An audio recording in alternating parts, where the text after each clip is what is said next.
Yeah, but what's interesting though, see how like Chris doesn't throw Seth under the bus right there. Easily could just say something like, Right. "Oh yeah, Jesus, why the hell is he falling asleep? Holy crap, man! One of the most important things he's done all year, and there he is falling asleep."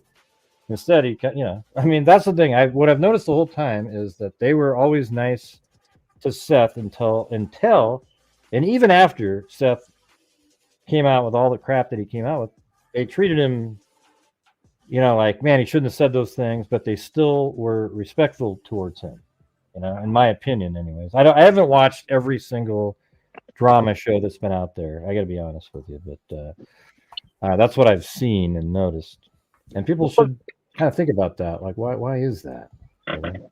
That's what I said about that web sleuth thing was when Seth came right out of the gate trying to accuse Chris's parents, which should have ticked Chris off right away immediately, and he should have thrown Seth under the bus for everything.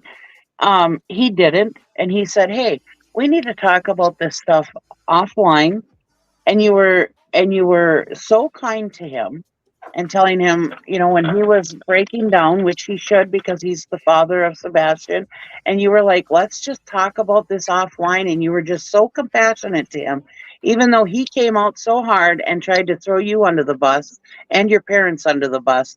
And every time that you talk about Seth, you are like that.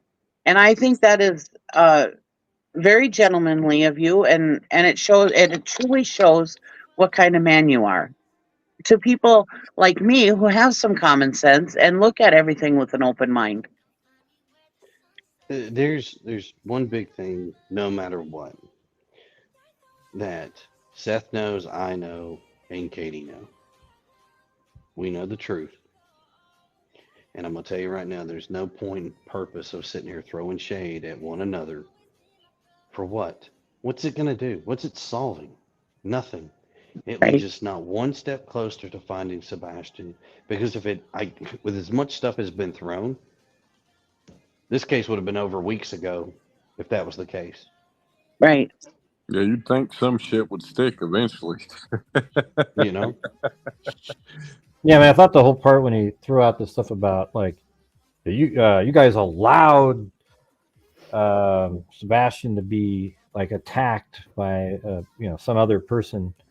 Yeah, that was the thing that was like it was absolutely crazy. And then right after that, he said, "I just didn't think it was my place to take a child from a mother." But it's like even in a situation like that, when you're the mother's allowing, so a lot of stuff doesn't really alleged, make by the sense. way, Right? alleged. Like, yeah, totally alleged, right? Right.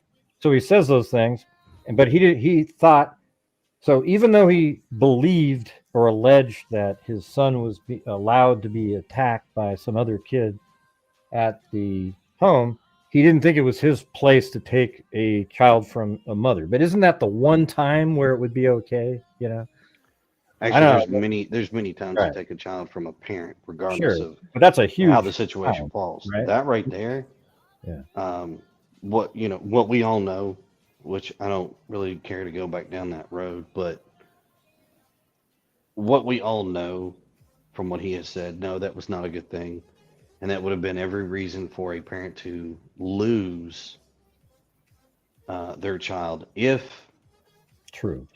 if the allegations were proven